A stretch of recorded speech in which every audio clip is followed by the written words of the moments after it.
तो पारिस्थितिकी तंत्र और जैव विविधता हम देख चुके थे। ठीक, मुख्य रूप से अगर अपन बात करें पारिस्थितिकी तंत्र और जैव विविधता को लेकर, ठीक है, तो पारिस्थितिकी तंत्र क्या होता है? ठीक, हमारे आसपास का मुख्य रूप से अपन क्या देखते हैं पारिस्थितिकी तंत्र में, या जिसे अपन ने क्या बोला इकोलॉजी या इको सिस्टम के रूप में देखा है।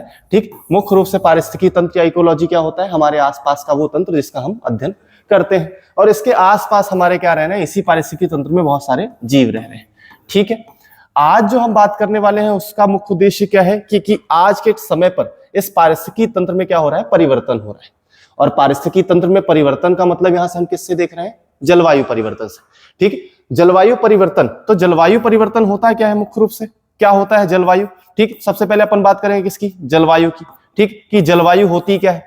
देखो, जलवायु में मेनली क्या होती है? जहां पर एक निश्चित समय के लिए एक मौसम बना रहता है, एक लंबे समय के लिए मौसम बना रहता है। ठीक है, मौसम एक ऐसी चीज है, जैसे मौसम में हम क्या देखते हैं, अभी के समय की बात कर लें। ठीक है, अभी के समय की मुख्य रूप से अगर अपन बात करें तो आज का जो समय है, ठीक, आज का जो समय है मुख्य रूप से वो किसका है? ठंड का समय। ठीक है, ठंड का समय, कुछ दिन में क्या आ जाएगी? ठीक, गर्मी आ जाएगी, फिर बरसात आ जाएगी, लेकिन एक निश्चित जो तापमान है वो क्या बना हुआ है? जलवायु का बना हुआ है। ठीक है, एक निश्चित जलवायु बनी हुई है कि एक समय पर ये मौसम जो है वो निश्चित अवधि के बाद आते हैं। ठीक है, तो यहां पर अपन एक वर्ड यूज करते हैं क्या? दीर्घकालिक। ठीक है, दीर्घकालिक, दीर्घकालिक के समय के लिए या दीर्घकालिक मौसम को हम क्या बोलते हैं? मुख्य रूप से जलवायु बोलते हैं। अब दीर्घकालिक का मतलब यहां पर क्या मतलब? दीर्घकालिक मतलब कितना लंबा। ठीक है, कितना लंबा समय। दीर्घकालिक का मतलब क्या है? मौसम में तो हमने बोल दिया 3-3, 4-4 महीने में ये बदल गया, तो दीर्घकालिक का मतलब क्या? तो यहां पर दीर्घकालिक मौसम से यहां पर मतलब है क्या कि लगभग कम से कम कुछ नहीं तो 30 से 35 साल, 30 से 35 साल लगभग, मिनिमम कुछ नहीं तो 30 से 35 साल तक कोई एक लगातार जो मौसम बना हुआ है किसी स्थान पर, उसे हम क्या बोल देते हैं? मुख्य रूप से जलवायु बोल देते हैं। एटलीस्ट कम से कम कितना? 30 से 35 साल। ठीक है, अब आज के समय पर जो हम सबसे इंपॉर्टेंट देखते हैं वो क्या देखते हैं कि भैया जो पुराने लोग हैं, पुराने लोगों का सबसे ज्यादा कहना है कि भैया पहले इतनी कभी हमने गर्मी नहीं देखी है ना। अगर वो बोलेंगे अभी इतनी बार इतनी ज्यादा गर्मी पड़ी, ठीक, तो पहले हमने इतनी कभी गर्मी नहीं देखी, पहले कभी हमने इस प्रकार से ठंड नहीं देखी, पहले कभी ऐसा नहीं होता था कि इस मौसम में वर्षा हो जाए। तो इसका मतलब क्या है कि ये जो मौसम था, जो एक लंबे समय तक एक निश्चित अवधि में बना हुआ था, इसमें क्या हो रहा है? परिवर्तन आ रहा है। ठीक है, चेंज हो रहा है। ठीक, और यही जो चेंज हो रहा है वो मुख्य रूप से क्या कर रहा है? जलवायु में परिवर्तन कर रहा है। ठीक है, तो जलवायु परिवर्तन का मतलब क्या? देखो, सिंपल सी बात है, आपने जैसे क्या सुना होगा? गाना सुना होगा, मौसम। ठीक है, मेरे यार बदल ना जाना मौसम की तरह। मतलब यहां पर मुख्य रूप से क्या बोला जाता है? ठीक, वहां पर जो जोड़ा है वो क्या कहना चाहता है कि भैया मौसम ऐसी चीज है जो बदलती रहती। ठीक है, तो मौसम मत बनो, क्या बनो? जलवायु बनो। ठीक है, जलवायु एटलीस्ट क्या 30 से 35 साल तक तो क्या, ठीक है, बदलो नहीं जल्दी जल्दी, क्योंकि जलवायु एक ऐसी चीज है जो क्या होती है? मुख्य रूप से लंबे समय में बदलती। ठीक है, तो आज से जो हमारे मतलब मुख्य रूप से बुजुर्ग या वृद्ध व्यक्ति है वो आपको क्या बोलेंगे कि अभी हमने 30-35 साल पहले अगर हम रह रहे थे तो इस प्रकार से ऐसा होता नहीं था, लेकिन आज के समय पर देखो ऐसी ऐसी चीजें होने लग गई, ऐसी गर्मी होने लग गई, अचानक से ठंडी हो जाती है, किसी भी दिन में वर्षा हो जाती। तो इसका मतलब क्या? वो जलवायु जो कभी स्थिर थी अब उसमें क्या हो रहा है? परिवर्तन हो रहा है, और इसमें जो लगा वो एक लंबा समय लगा। ठीक है, तो जलवायु में जो परिवर्तन है उसके लिए क्या लगता है? एक लंबा समय लगता है। ठीक है, लास्ट क्लास में जब अपन डिस्कस कर रहे थे तो हमने एक चीज की सबसे इंपॉर्टेंट बात की थी। ठीक है, दो वर्ड देखे थे, एक देखा था क्या अपन ने? Green house effect. ठीक, ग्रीन हाउस इफेक्ट, ठीक, हरित गृह प्रभाव, और दूसरा हमने वर्ड देखा था ग्लोबल वार्मिंग। ठीक है, दूसरा हमने वर्ड देखा था ग्लोबल वार्मिंग या वैश्विक तापन। ठीक है, मुख्य रूप से आज के समय पर हमें सबसे इंपॉर्टेंट यही पढ़ना है, पारिस्थितिकी तंत्र और ग्लोबल। इसके बाद अपन जो वर्ड देखते हैं वो क्या है? Green house effect. ठीक है, और दूसरा ग्लोबल वार्मिंग, वैश्विक तापन। अब ये होते क्या है? तो हमने लास्ट क्लास में पहले चर्चा की थी कि हमारी जो पृथ्वी है आज के समय से अगर हम करोड़ों वर्ष पहले जाए, ठीक है, तो मुख्य रूप से ये जो पृथ्वी थी वो कैसी है? गर्म थी।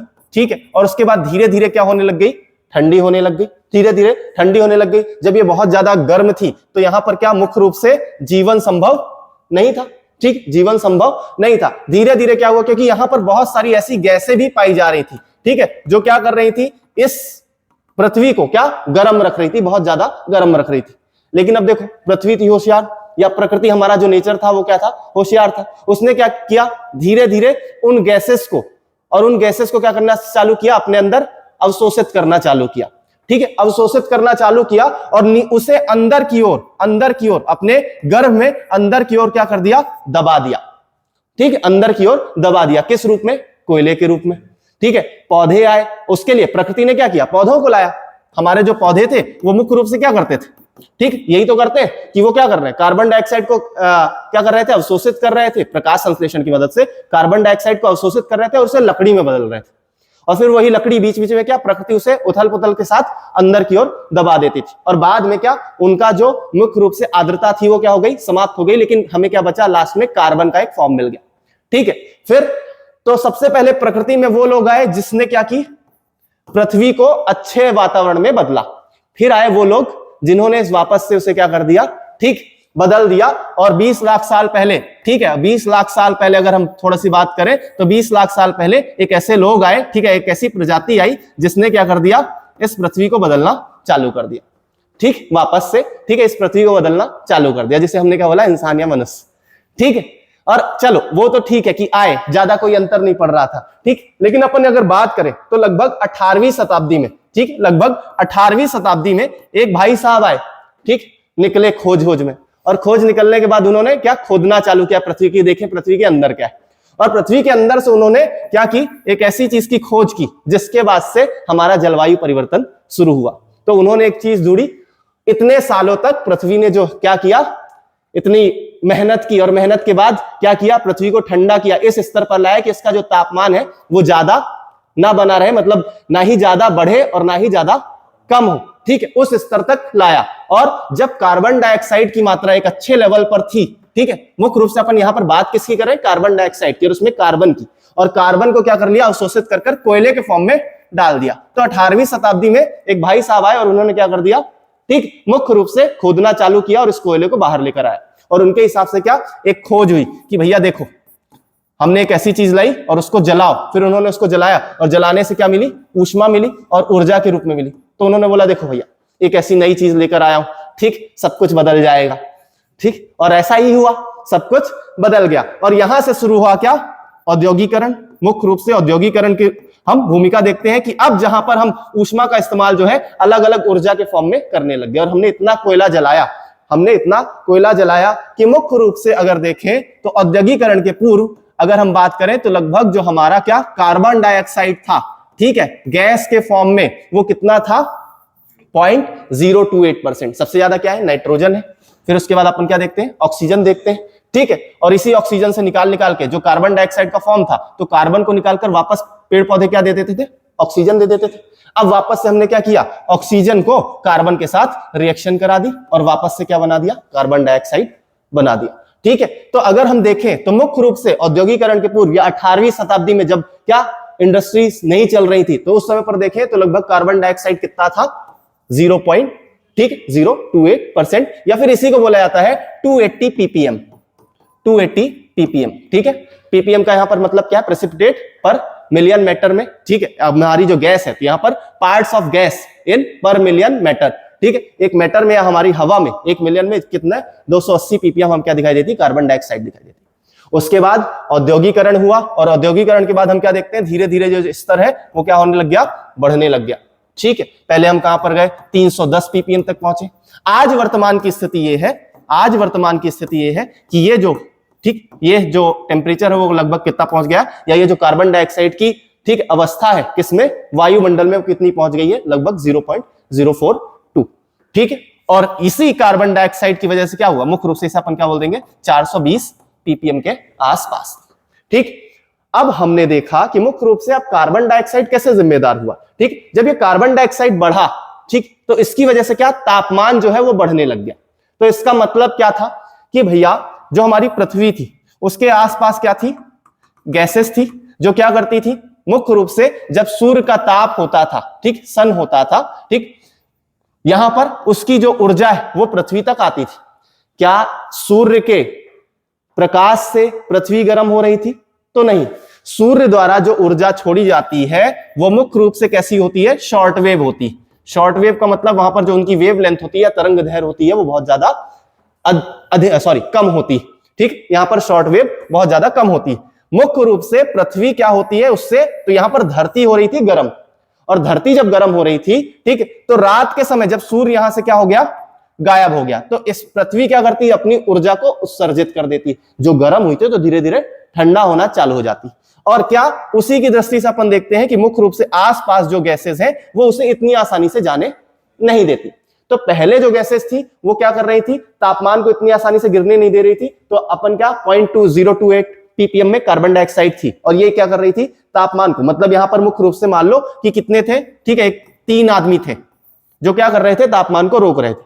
और कब तक रोके, मतलब सुबह तक 4 बजे तक रोके, ठीक है। अब धीरे धीरे हमने क्या कर दिया भैया, 6 आदमी खड़े कर दिए, और 6 आदमी क्या ज्यादा बल लगाएंगे, तो उन्होंने ज्यादा समय तक क्या कर रहा, ऊष्मा को रोक कर रखा, और उसी को हमने क्या बोल दिया मुख्य रूप से यहां पर, ठीक, कौन सा, ग्लोबल वार्मिंग। मतलब यहां पर वो गैसेस बढ़ी जिसके कारण क्या है, तापमान बढ़ने लग गया, ठीक है। अब जो दूसरा वर्ड हमने देखा था वो क्या देखा था, यहां पर ग्रीन हाउस गैस इफेक्ट। मुख्य रूप से दो बातें हम यहां पर कर रहे थे, ठीक। एक हमने क्या देखा था, ग्रीन हाउस इफेक्ट, और दूसरा ग्लोबल वार्मिंग। हमने लास्ट क्लास में देखा था मुख्य रूप से ये नाम कैसे आया, तो नाम की अगर हमने बात की थी तो मुख्य रूप से ये नाम किस प्रकार से पड़ा, तो हमने देखा कि जो ठंडे प्रदेश होते हैं वो ठंडे प्रदेश, ठीक है, वहां पर क्या होते हैं, कांच के घर बनाए जाते हैं, क्योंकि वहां पर जो खेती हो रही होती है, पेड़ पौधे लगे होते हैं, ठीक है, वहां पर खेती हो रही होती है, तो यहां पर कांच क्या करते हैं, तापमान को आने तो देते हैं लेकिन तापमान को जाने नहीं देते। इसका एक एग्जांपल ले लो, आप कभी क्या, आपके पास घर में कार वगैरह होगी, आप देखना कभी उसे एसी सब बंद कर दो, और एसी बंद करने के बाद आप देखो कार के अंदर बैठो, ठीक है, दिन में धूप में, और आप ये देखोगे कि कार जो होगी वो गर्म हो जाएगी, लेकिन थोड़ी देर बाद आप ये देखोगे अंदर बहुत ज्यादा गर्मी बढ़ गई। आप बाहर निकलोगे उतनी गर्मी आपको फील नहीं होगी, लेकिन अंदर आपको और ज्यादा गर्मी फील होगी। तो मतलब ये जो कांच है वो क्या हो रहे थे, अंदर आने दे रहे थे किसको, तापमान को, लेकिन बाहर जाने, ऊष्मा को बाहर जाने नहीं दे रहे थे। तो इसके लिए उन्होंने क्या, खेती के लिए मुख्य रूप से इनका उपयोग किया, उसमें भी हरे कांच का उपयोग किया, ठीक है। और उसके अलावा, इसके अलावा जो हरे वर्ड है, हरा कांच यहां से भी नहीं आया, दूसरा वर्ड है कि मुख्य रूप से ये खेती कर रहे थे, तो वहां से वर्ड आया किसके लिए, प्लांट्स के लिए, जो कि कैसे होते हैं, ग्रीन होते हैं, ठीक। तो वहीं से हमारा वर्ड आया क्या, हरित ग्रह प्रभाव, ठीक है, हरित ग्रह प्रभाव, जिसके कारण तापमान जो है वो बना रहता है। लेकिन इसी का, अगर इसी का क्या हो जाए, ये हरित ग्रह प्रभाव है, उसकी मात्रा क्या हो जाए, बढ़ जाए, मतलब आसपास गैसों की मात्रा बढ़ जाए, तो तापमान क्या हो रहा है, और ज्यादा समय तक रुकेगा। तो उसी को हमने क्या बोला है यहां पर, ग्लोबल वार्मिंग, ठीक, ग्लोबल वार्मिंग। तो ये जो घटनाएं हैं वो शुरू हो चुकी थी, लेकिन किसी का भी यहां पर ध्यान नहीं था। तो ये बेसिक बात है अपनी, ठीक है, ये बहुत ज्यादा बेसिक कॉन्सेप्ट की अपन बात कर रहे हैं, जहां पर अपन सिर्फ क्या देख रहे हैं, ग्लोबल वार्मिंग होता क्या है, या हरित ग्रह प्रभाव होता क्या है, ठीक है। तो हरित ग्रह प्रभाव गलत नहीं है, अच्छी चीज है, लेकिन जब वो अत्यधिक बढ़ जाए तो उसी को हम क्या बोल देते हैं, ग्लोबल वार्मिंग बोल देते हैं, ठीक है। तो ग्रीन हाउस इफेक्ट का या हरित ग्रह प्रभाव का बढ़ना, ठीक है, और उसके कारण पृथ्वी का तापमान बढ़ना क्या कहलाता है, मुख्य रूप से वैश्विक तापन या ग्लोबल वार्मिंग कहलाता है। तो अब जैसे इंसानों ने ही ये कांड किए थे सारे के सारे, तो इंसान ही तय करेगा कि भैया क्या। तो एक आदमी भाई साहब आए, तो जो अपन को कहानी मेनली पहुंचनी है, जहां पर अपन प्री के सवाल शुरू होंगे, तो एक बेसिक कॉन्सेप्ट से पहुंचेंगे, तो धीरे धीरे लोगों को पता चलने लग गया कि भैया अब जो मौसम है वो बदल रहा है, जो जलवायु थी वो बदल रही, और तापमान बढ़ने की वजह से समस्या कहां पर आ रही, ग्लेशियर पिघल रहे, और ग्लेशियर पिघलने की वजह से समुद्र का जो लेवल है वो ऊपर की ओर जा रहा है, ये चीजें दिखना चालू हो गई, ठीक। तो पहली बार अपन ये देखें, ठीक, तो पहली बार जो सम्मेलन है पर्यावरण को लेकर वो कब हुआ, 1972 में एक सम्मेलन हुआ, ठीक है, कहां पर, स्टॉकहोम में, स्वीडन में, ठीक है, स्टॉकहोम में सम्मेलन हुआ, और स्टॉकहोम में सम्मेलन हुआ तो पहली बार चर्चा हुई कि भैया पर्यावरण जैसी कोई चीज होती, सिर्फ इंसान नहीं है इस दुनिया में, आसपास भी है जिन पर प्रभाव पड़ रहा है, ठीक है। तो सबसे पहले बात हुई कि भैया एक पर्यावरण जैसी चीज है और इस पर बात करना आवश्यक है, ठीक है। जब सारा औद्योगिकरण हो गया यूरोपियन कंट्रीज द्वारा, अमेरिका द्वारा, कनाडा द्वारा, ठीक है, तो इन्होंने क्या कर दिया, अब बात करना शुरू कर दिया, क्योंकि अब ये हो रहा था क्या कि दूसरे देश भी अब विकसित होना शुरू हो गए, तो उन्होंने सोचा ये विकसित हो जाएंगे। देखो दो चीजें आती है वहां पर, एक तो देश क्या है, चाहते भी नहीं थे कि भैया हम ही विकसित है तो हम ही रहे, दूसरा क्या है कि अब उन्हें यह भी पता चलने लग गया कि हमारी वजह से ये चीजें शुरू हुई है, और आगे अब ये भी करेंगे, दूसरे देश भी करेंगे, चाइना जैसे देश या भारत जैसे देश जो है वो बढ़ना चालू हो जाएंगे। अब इस समय की अगर बात करें तो भारत और चीन ने अपने औद्योगिकरण शुरू कर दिया था, अभी तो क्या हुए थे, मेनली इंडिपेंडेंट हुए थे, स्वतंत्र हुए थे, तो अपन ये देखे ज्यादा समय हुआ नहीं था। तो ऐसे में क्या हुआ, सबसे पहले स्वीडन में, ठीक है, यूरोपियन कंट्रीज ने क्या किया, एक सम्मेलन किया जिसे स्टॉकहोम सम्मेलन बोला गया, ठीक है। और यहीं पर एक यूएन के अंतर्गत एक संस्था का निर्माण हुआ, गठन हुआ, ठीक है, यूनाइटेड नेशन एनवायरमेंट प्रोग्राम, ठीक है, यूनाइटेड नेशन एनवायरमेंट प्रोग्राम। और पहली बार यहां पर अगर देखें तो पहली बार ये जो चर्चा है पूरे विश्व में सभी जो देश हैं वो एक साथ आए, ताकि हम क्या कर सके, इस पर अधिक चर्चा कर सके। और यहीं पर क्या हुआ, निर्धारण हुआ और यूएनईपी ने बोला कि भैया हम हर साल 5 जून को क्या करेंगे, पर्यावरण दिवस मनाएंगे। हालांकि पहली बार जो पर्यावरण दिवस मनाया गया वो कब से मनाया गया, 1974 से मनाया गया, ठीक, 1974 से मनाया गया, ठीक। ये चर्चा हुई, उस चर्चा के बाद चलो एक बार तो बैठ गए, लेकिन दूसरी बार अपन देखें तो इन्होंने बोला कि हम हर 10 वर्ष में क्या करेंगे, हर साल अब मिलेंगे, ठीक है। और मिलने के बाद हम ये चर्चा करेंगे किस प्रकार से पर्यावरण में क्या करना है, हमें जो परिवर्तन हो रहा है उसे रोकना है, उसे कम करना है। 1982 में हुआ, 1982 में जब सम्मेलन हुआ तो कोई ज्यादा चर्चा हुई नहीं, ठीक है। 1982 में जो इसकी वर्षगांठ थी, ठीक है, पृथ्वी स्टॉकहोम सम्मेलन की, उस पर कोई ज्यादा चर्चा हुई नहीं, ठीक। तो वो बस वही धीमा कुछ देश इंटरेस्ट ले रहे थे, बोले बाकी क्या ही करना अभी तो अपन, ठीक है, क्योंकि बहुत कम जो यहाँ पर देश हैं वो विकसित देश थे, ठीक है। लगभग 16 या 17 देश थे जिसे हम कह सकते थे जहां पर औद्योगिक क्रांति चल रही थी, वो औद्योगिक देश थे, ठीक। तो इन्होंने क्या किया सबसे पहले कि भैया ये तो ला रहे थे, बाकी लोगों ने ज्यादा इंटरेस्ट लिया नहीं, ठीक। तो यहीं पर जो बातें रुक गई। अब अगली जो चर्चा आई वो एक व्यक्ति है, ठीक, मुख्य रूप से उन्होंने, हमें व्यक्ति का नाम याद रखने की जरूरत नहीं, लगभग 1987 में पहली बार एक वर्ड आया, ठीक है। इसके पहले कभी ऐसा कोई वर्ड था नहीं, सभी को क्या था कि मुख्य रूप से बस विकसित होना है, डेवलपमेंट करना है, ठीक है। तो पहली बार एक वर्ड आया जिसे बोला गया क्या, सस्टेनेबल डेवलपमेंट, ठीक है, सस्टेनेबल डेवलपमेंट, सतत विकास। सतत विकास का मतलब कि भैया डेवलपमेंट तो करना है, विकास तो करना है, पर इसकी वजह से किसी प्रकार से नकारात्मक प्रभाव ना पड़ने चाहिए, ठीक है। सतत विकास या जिसे धारणीय विकास भी बोला जाता है, ठीक, धारणीय विकास भी कहा जाता है, ठीक। तो यहां पर क्या कि हम इस प्रकार से डेवलपमेंट करेंगे जिससे क्या, जो पर्यावरण पर नकारात्मक प्रभाव पड़ रहे हैं वो ना पड़े, ठीक। तो ऐसे में बड़े बड़े देश एक साथ आए, और बड़े बड़े जब देश एक साथ आए तो उन्होंने आगे चलकर, ठीक, हम ये देखते हैं कि ये हमारी 2 संस्थाएं थी, और उन 2 संस्थाओं ने मिलकर 1988 में एक हो गई हमारी क्या, विश्व मौसम विज्ञान संगठन, वर्ल्ड मेट्रोलॉजिकल ऑर्गेनाइजेशन, ठीक है, विश्व मौसम विज्ञान संगठन, ठीक है। और दूसरा हो गया अपना क्या, यूएनईपी, ठीक है, यूनाइटेड नेशन एनवायरमेंट प्रोग्राम। इन दोनों ने मिलकर एक पैनल बनवाया, किस लिए, कि जो जलवायु परिवर्तन हो रहा है उसको लेकर हम क्या करेंगे, चर्चा करेंगे, ठीक है। जलवायु परिवर्तन को लेकर चर्चा करेंगे, या जलवायु परिवर्तन कितना हो रहा है उस पर हमें रिपोर्ट चाहिए, ठीक। तो सबसे पहले जो संस्था आई वो संस्था कौन सी आई यहां पर मुख्य रूप से जलवायु परिवर्तन को बताने के लिए, उसका नाम था क्या, आईपीसीसी, ठीक है, inter government panel on climate change, ठीक है, आईपीसीसी, ठीक। ये कब आई, 1988 में, 1988 में। और किसके द्वारा लाई गई, 2 थे हमारे क्या। अब मुख्य रूप से ये पैनल कौन सा है, ये पैनल क्या है, वही जो औद्योगिक देश थे, विकसित देश थे, वो मुख्य रूप से उनके जो बड़े बड़े साइंटिस्ट हैं उन्होंने एक पैनल बना लिया कि भैया अब हम क्या करेंगे, जलवायु परिवर्तन को बताएंगे कि भैया कितना परिवर्तन आया है और इस परिवर्तन के कारण क्या प्रभाव पड़ सकते हैं, ठीक। तो उन्होंने सबसे पहले क्या चालू किया, आईपीसीसी की गठन किया, ठीक है। और आईपीसीसी का गठन किया और इन्होंने क्या कर दिया, जलवायु परिवर्तन किस प्रकार से हो रहा है और आगे चलकर 21वीं सदी में किस प्रकार से क्या होगा, कितना परिवर्तन आएगा या तापमान कितना बढ़ेगा, ठीक, उसको लेकर इन्होंने रिपोर्ट देना चालू किया। वर्तमान स्थिति पर अगर बात करें, ठीक, वर्तमान स्थिति पर बात करें तो इसकी अभी तक 6 रिपोर्ट आ चुकी, ठीक है। कितनी रिपोर्ट आ चुकी है, 6 रिपोर्ट आ चुकी है। और जो पहली रिपोर्ट आई थी वो आई थी कब, 1990 में, ठीक है, पहली रिपोर्ट आई थी 1990 में। और ये जो रिपोर्ट थी वो थी चौंकाने वाली, कि भैया हम ये देख रहे हैं कि औद्योगिकरण के पूर्व जो टेम्परेचर था, ठीक, वो लगभग 0.5 से, ठीक, 1 डिग्री सेल्सियस के अंतर में बना हुआ था या यहां तक ही बढ़ रहा था। लेकिन औद्योगिकरण के बाद ये जो टेम्परेचर है वो 1.5 से 2 डिग्री सेल्सियस तक इसके बढ़ने की संभावनाएं हो जाएंगी। तो ऐसे में सबसे बड़ी समस्या ये थी कि देखो, अब यहां पर जो सबसे बड़ी बात आती है वो ये आती है कि भैया क्या ही हो रहा है ना, मतलब इतना कौन सा ही टेम्परेचर बढ़ रहा है, 1 डिग्री टेम्परेचर बढ़ने से क्या ही हो जाएगा, ठीक, 1 डिग्री टेम्परेचर बढ़ने से क्या ही हो जाएगा।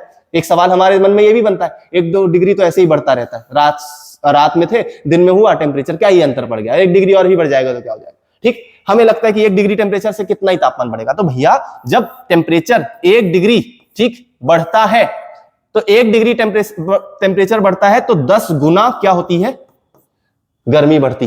ठीक, कितना, 10 गुना। 1 डिग्री टेम्परेचर बढ़ने से 10 गुना गर्मी बढ़ती।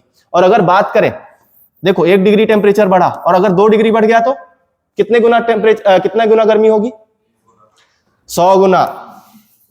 10 गुना का 10 गुना, ठीक है, तो 100 गुना क्या हो जाएगी, गर्मी बढ़ जाएगी। तो आप अंदाजा लगा सकते हो कि अगर हम ये सोच रहे हैं कि अरे ठीक है हमारे पास तो एसी, हमने तो निर्माण कर दिया, क्या ही फर्क पड़ेगा। अरे भैया एसी भी क्या हो जाएंगे, गल जाएंगे। ठीक है, बोलेंगे हम अपने आप को ही नहीं संभाल पा रहे हैं, आपको क्या संभाले। ठीक है, तो सिंपल सी बात है, ये जो टेम्परेचर बढ़ रहा है इस पर चर्चा करना बहुत ज्यादा जरूरी था। आज हम कितना भी सोचे कि हम कितना भी डेवलपमेंट कर रहे हैं, लेकिन आगे आने वाली जनरेशन ये नहीं बोलेगी कि हमारे बाप दादाओं ने क्या हमारे लिए घर बनाया है। वो यही तो कोसेंगे कि ये कर क्या रहे थे कि हमको इस प्रकार से गर्मी क्या कर दी, छोड़ दी। ठीक है, मतलब इतनी गर्मी बढ़ गई, इतना टेम्परेचर इन्होंने क्यों बढ़ा दिया, इन्होंने ध्यान नहीं दिया। अब हम क्या कर लें, क्योंकि आज जो तापमान में हम परिवर्तन देख रहे हैं वो आज से 100 साल पहले किया गया औद्योगिकरण। ठीक है, औद्योगिकरण के कारण ही आज जो तापमान में परिवर्तन है वो हमें दिखाई दे रहा है। और जो अभी हो रहा है उसका तापमान का परिवर्तन कब तक में दिखाई देगा, 21वीं सदी के अंत तक में हमें दिखाई देगा। ठीक, और उसी टेम्परेचर को लेकर बात जो है वो किसने की थी कि भैया आज जो 1990 में टेम्परेचर है, ठीक, अलग अलग रिपोर्ट आई, 2 रिपोर्ट आई, दूसरी रिपोर्ट आई 1995 में, ठीक है, फिर उसके बाद 2001 में, ठीक, फिर उसके बाद 2007 में, और उसके बाद 2014 में, और फिर अभी रिसेंटली अपन देखते हैं 2023 में आईपीसीसी की रिपोर्ट लास्ट आई। ठीक है, तो मुख्य रूप से अपन देखें तो इन्होंने अलग अलग क्या दिए, टर्म दिया, और ये भी बताया पहले दिया कि भैया कितना बढ़ेगा, 0.3 से 1990 के हिसाब से 0.3 से 0.5 डिग्री सेल्सियस जो है टेम्परेचर बढ़ जाएगा। 1995 में जब इनके द्वारा रिपोर्ट निकाली गई तो इस रिपोर्ट में बोला गया कि भैया इतना नहीं बढ़ेगा, टेम्परेचर 4 डिग्री, 3 से 4 डिग्री सेल्सियस तक टेम्परेचर जो है वो 21वीं सदी के अंत तक बढ़ जाएगा। मतलब आज से 100 साल बाद जो टेम्परेचर है वो 3 से 4 डिग्री सेल्सियस बढ़ जाएगा। और यहीं पर जो कहानी है वो हमें सबसे पहले दिखाई देती है कि लोगों ने इसके बारे में सोचा। ठीक है, अब इसको बात करने से पहले, ठीक है, इस पर हम चर्चा करने से पहले हमने बात कर ली कि सबसे पहले बात आई 1988 में। ठीक, इसको चर्चा करने से पहले जो बात हमें दिखाई देती है वो ये दिखाई देती है कि 1992 में, ठीक, जब पहली रिपोर्ट आ गई थी 1990 में, उसके बाद वापस से क्या हुआ, सबसे पहले हम ये देखते हैं कि मुख्य रूप से जो विश्व के सबसे क्या थे, विकसित देश थे, उन विकसित देशों में जो सबसे बड़ा नाम हमें दिखाई देता है वो क्या दिखाई देता है, अमेरिका। और सारे काम यहां पर कौन संभालता था, डिसीजन वो अमेरिका ही संभालता था। ठीक, और अमेरिका के उस समय पर राष्ट्रपति देखें तो कौन थे, जॉर्ज बुश। ठीक है, जॉर्ज बुश वहां के प्रेसिडेंट थे। और अगर बात करें तो बुश फैमिली भी ऐसी थी कि जो पर्यावरण पर ध्यान देना चाहती थी। ठीक है, और पर्यावरण पर ध्यान देना चाहती थी। और हमेशा होता यह है कि प्रेसिडेंट का जो काल अमेरिका में रहता है वो कैसा रहता है कि वो अपने दूसरे कार्यकाल में बहुत अच्छा करते हैं। ठीक है, पहला कार्यकाल, ठीक है, वो बिल्कुल हवा में रहते हैं, हवाबाजी करते हैं, और दूसरे कार्यकाल में सोचते हैं कि हम कुछ ऐसा करके जाए ताकि देश जो है, विश्व जो है हमें वो याद रखे। ठीक, तो हम अपन ये देखते हैं कि 1992 में, ठीक, एक सम्मेलन हुआ मुख्य रूप से, ठीक, जिसे पृथ्वी सम्मेलन के नाम से जाना जाता है। अब इसे पृथ्वी सम्मेलन क्यों बोला गया मुख्य रूप से, क्योंकि विश्व के लगभग हर एक देश जो है वो इसमें शामिल हुए थे। ठीक है, विश्व के लगभग हर देश इसमें शामिल हुए थे। ठीक, रूस या अमेरिका के बीच में भी जो है वो कोई दिक्कत नहीं हुई थी। हालांकि अमेरिका ने जो है वो सम्मेलन कराया था लेकिन अपने देश में नहीं कराया, क्योंकि होता था कि रूस और अमेरिका की हमेशा से बनी नहीं, तो रूस आएगा नहीं कि हम वहां नहीं जाएंगे, तो उन्होंने एक ऐसी जगह चुनी जहां पर क्या सारे देश आ सके। ठीक है, तो उसके लिए चुना गया क्या, ब्राजील। और ब्राजील की उस समय पर राजधानी थी क्या, रियो डी जेनेरियो। ठीक है, रियो डी जेनेरियो। आज के टाइम पर जो ब्राजील की राजधानी है वो ब्राजीलिया है। ठीक है, उस समय पर रियो डी जेनेरियो थी, ब्राजील ने अपनी राजधानी चेंज कर दी। तो 1992 में क्या हुआ, मुख्य रूप से एक सम्मेलन हुआ। ठीक, मुख्य रूप से एक सम्मेलन हुआ जिसे पृथ्वी सम्मेलन बोला गया। और हमने कल इस पर चर्चा की थी लास्ट क्लास में, मुख्य रूप से क्या कि हम ये देख रहे थे, चर्चा की थी 1992 में, और इस पर कुछ चर्चाएं हुई थी। और उन चर्चाओं पर अपन देखें तो मुख्य रूप से जो अलग अलग विषय थे उसमें जो मुख्य विषय था वो क्या था, सतत विकास। ठीक, सतत विकास। उसके अलावा हमने क्या देखा था, एक तो क्या, जलवायु परिवर्तन, क्योंकि यही जिम्मेदार है। और किसकी बात कर रही थी हमने यहां पर, जलवायु परिवर्तन और सतत विकास। उसके अलावा मरुस्थलीकरण को रोकने के लिए भी हम यहां पर चर्चा कर चुके थे। ठीक है, और जब ये अलग अलग चर्चाएं हुई, इनके अलावा अन्य चर्चाएं भी हुई। ठीक है, इनके अलावा अन्य चर्चाएं हुई जिसमें सतत विकास, मरुस्थलीकरण हमें दिखाई देता है। और इन चर्चाओं के बाद 1992 में एक क्या बनाया गया, यूएन की तरफ से एक कन्वेंशन बनाया गया। जो क्या करेगा, ये तय करेगा कि भैया अब हम हर साल क्या करेंगे, एक सम्मेलन करेंगे और उसमें चर्चा करेंगे कि भैया इस जलवायु परिवर्तन को कैसे रोका जाए। ठीक है, और ये जो क्या बनाया गया, एक संस्था बनाई गई, उसका नाम क्या रखा गया, UNFCCC, United nation framework convention on climate change. ठीक, हालांकि जो है ये बन तो गया था, लेकिन ये मुख्य रूप से प्रभावी नहीं हुआ। प्रभावी इसलिए नहीं हुआ क्योंकि सारे देश ने अभी हस्ताक्षर नहीं किए थे। बोल दिया था, कहने को तो सब बोल देते हैं, राजतंत्र तो है नहीं कि राजा बोल दिया और काम हो जाएगा, उसे वापस जाके जवाब देना पड़ेगा, संसद में क्या होगी, अनुमति होगी, उसके बाद जो देश है वो हस्ताक्षर करेगा। कोई भी जा रहा है, कोई भी मिनिस्टर जा रहा है मंत्रालय से, ठीक है, तो मुख्य रूप से कोई भी बात बोलने के बाद क्या होता है, वापस से देश में आना पड़ता है। ठीक है, और वापस से देश में आने के बाद संसद से अनुमति ली और अनुमति लेने के बाद ही हस्ताक्षर होते हैं। ठीक, तो मुख्य रूप से अपन ये देखते हैं UNFCCC जो है वो 1992 में तो बना, ठीक है, लेकिन प्रभावी कब से हुआ, 1994 से। ठीक, 1994 से प्रभावी हुआ, और जब वो प्रभावी हुआ तो उसके अगले साल फिर क्या हुआ, पहली बार सम्मेलन हुआ जलवायु परिवर्तन को लेकर। चर्चा सतत विकास, जलवायु परिवर्तन और मरुस्थलीकरण को लेकर हुई थी। ठीक है, लेकिन इसके अलावा और भी संस्थाएं बनी थी, जैसे UNCCD, ठीक है, United Nation Convention to combat desertification. ठीक है, ये भी 1992 के समय पर ही बनी। ठीक है, लेकिन अपन अभी बात किसकी कर रहे हैं, जलवायु परिवर्तन की। ठीक है, जलवायु परिवर्तन की, और जलवायु परिवर्तन की जो हम बात कर रहे हैं उसके लिए अपन बात कर रहे हैं, तो पहली बार जो सम्मेलन हुआ वो कब स्टार्ट हुआ, 1995 में, और 1995 में जो है उसे बोला गया क्या, कॉन्फ्रेंस ऑफ पार्टीज, और ये पहला था तो इसे नाम क्या दिया गया, COP1। ठीक है, COP1, COP1। ठीक है, दूसरी चीज और कि मुख्य रूप से इसे, जो कि ये कहां पर हुआ था, रियो में हुआ था। ठीक है, रियो में हुआ था, इसीलिए इसे और क्या नाम दिया जाता है, तो रियो सम्मेलन भी बोला जाता है। ठीक है, रियो सम्मेलन के नाम से भी जाना जाता है। ठीक है, और इसे क्या बोला जाएगा, क्योंकि 1992 के बाद 3 साल बाद हुआ, तो इसे क्या बोला गया, Rio+3। ठीक है, Rio+3। इसके अलावा क्योंकि इस पर सतत विकास पर भी चर्चा हुई थी, इसीलिए इसको एक और नाम दिया जाता है, एजेंडा 21। एजेंडा 21 के नाम से भी जाना जाता है क्या, 1992 का सम्मेलन। ठीक है, तो पहली बार जो चर्चा हुई, ठीक है, पहली बार हर वर्ष को बात करने के लिए चर्चा शुरू हुई, कॉन्फ्रेंस ऑफ, हस्ताक्षर करने के बाद 1994 में हस्ताक्षर करने के बाद जो पहला सम्मेलन हुआ वो कब हुआ, 1995 में, और कहां पर हुआ, जर्मनी के बर्लिन में। ठीक है, जर्मनी के बर्लिन में जो है वो मुख्य रूप से पहला यहां पर क्या हुआ था, सम्मेलन हुआ था, और उस सम्मेलन में ठीक किसको, जलवायु परिवर्तन को लेकर चर्चा की गई थी। ठीक है, तो जलवायु परिवर्तन को जो चर्चा की गई थी उसमें मुख्य रूप से क्या बातें इंपॉर्टेंट थी करना, कि भैया ये जो जलवायु परिवर्तन हो रहा है, या ये जो तापमान बढ़ रहा है, ठीक है, ये जो तापमान बढ़ रहा है ये किसके कारण बढ़ रहा है। ठीक है, कारण क्या है। ठीक है, सबसे पहले तो अपन ये जाने ना, हालांकि इस पर पहले भी चर्चा हो चुकी थी, लेकिन पहली बात ये हुई कि भैया ये तापमान बढ़ने का कारण क्या है, कौन सी ऐसी गैसेस जिम्मेदार हैं जिसके कारण ऐसा तापमान बढ़ रहा है। ठीक है, तो मुख्य रूप से वो गैसें जो ग्लोबल वार्मिंग के लिए जिम्मेदार थी उनको क्या बोला गया, ग्रीन हाउस गैसेस। ठीक है, ग्रीन हाउस गैसेस के रूप में जाना गया, और ऐसी 6 से 7 गैसेस के बारे में बताया गया जो कि क्या, ग्रीन हाउस गैसेस के रूप में जानी जाती हैं, जो कि जलवायु परिवर्तन के लिए जिम्मेदार है कहीं ना कहीं। और उसमें जो सबसे मुख्य भूमिका देखी जाती है वो किसकी देखी जाती है, CO2 की, या कार्बन डाइऑक्साइड की। ठीक, कार्बन डाइऑक्साइड जिम्मेदार है, जैसे अपन ये पढ़ते हैं ना, प्लैनेट्स हैं अलग अलग हमारे, ठीक है, ग्रह। सूर्य के सबसे पास कौन सा ग्रह है, बुध है। ठीक है, उसके बाद शुक्र, फिर पृथ्वी। ठीक, अब सूर्य के सबसे पास तो कौन सा है, बुध है, तो सबसे गर्म ग्रह कौन सा होगा, बुध होगा, नहीं, कौन सा ग्रह है, शुक्र है। तो शुक्र क्यों है, क्योंकि उसके वातावरण में उस गैस की मात्रा अधिक है, और अन्य गैसें भी हैं जो इसके लिए जिम्मेदार है। ठीक, तो शुक्र क्यों, बुध तो बहुत ज्यादा पास है, जितना बुध पास में है उससे उसका डबल ही क्या, शुक्र दूर है उससे, 5 करोड़ पास है, 10 करोड़ और 15 करोड़ में पृथ्वी है। ठीक है, तो लेकिन शुक्र क्या है, यहां पर ज्यादा गर्म, तो मुख्य रूप से उसका कारण क्या है, वहां पर पाई जाने वाली गैसेस। ठीक है, और कार्बन डाइऑक्साइड, तो कार्बन डाइऑक्साइड मतलब एक बात हम ये देख सकते हैं, कहीं ना कहीं जो है वो क्या है, कार्बन डाइऑक्साइड तो जिम्मेदार है। ठीक, उसके अलावा अन्य गैसों के बारे में भी पता किया गया, तो अन्य गैसेस कौन कौन सी थी। ठीक, तो जो दूसरी गैस जिम्मेदार थी वो कौन थी, मीथेन।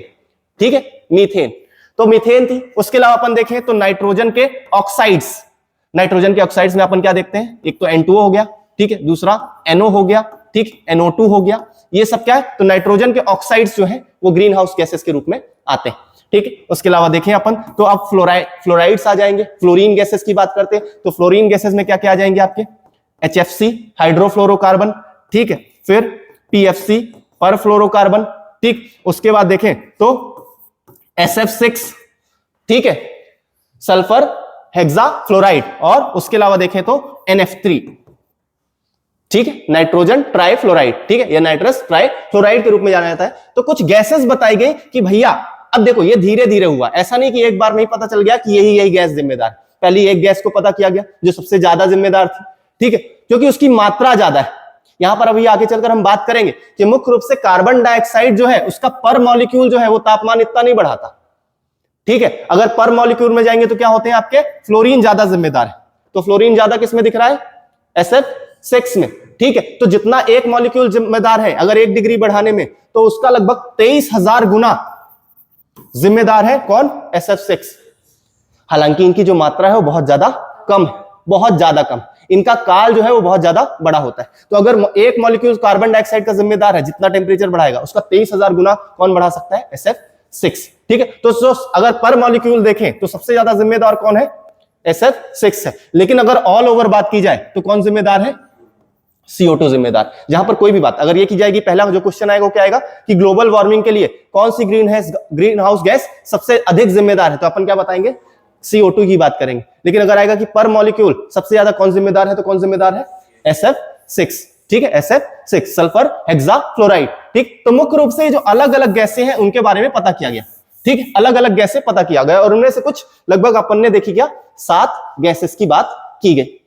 1995 में हमारा पहला सम्मेलन हुआ, ठीक है, और उसके बाद अमेरिका ने फिर से आगे बढ़कर, ठीक है, अब यहां पर राष्ट्रपति जो है वो चेंज हो गए थे। 1992 में जॉर्ज बुश थे, सीनियर जॉर्ज बुश, ठीक है, सीनियर जॉर्ज बुश आए, फिर उसके बाद बिल क्लिंटन बने, और बिल क्लिंटन के बाद कौन बने, जूनियर जॉर्ज बुश, ठीक है। और उसके बाद फिर अपन देखते हैं ओबामा का पीरियड आया, ओबामा के बाद फिर अपन देखते हैं ट्रंप के बाद बाइडेन, और बाइडेन के बाद वापस से अब ट्रंप बन चुके, ठीक है। तो मुख्य रूप से यहां पर अपन देखते थे बिल क्लिंटन ने क्या किया था, 1993 में हस्ताक्षर किए थे किसने, पृथ्वी सम्मेलन में। 1992 में हाँ तो किसने कर दी थी, जॉर्ज बुश ने, ठीक है, लेकिन हस्ताक्षर किसने किए थे फाइनली, बिल क्लिंटन ने। और बिल क्लिंटन ने आगे बढ़कर क्या हुआ था, आगे चलकर हम ये देखते हैं कि 1990 में पहली रिपोर्ट आई थी किसकी, IPCC की, और 1995 में जब दूसरी रिपोर्ट आई तो उसने सारे विश्व को क्या कर दिया, चौंका दिया।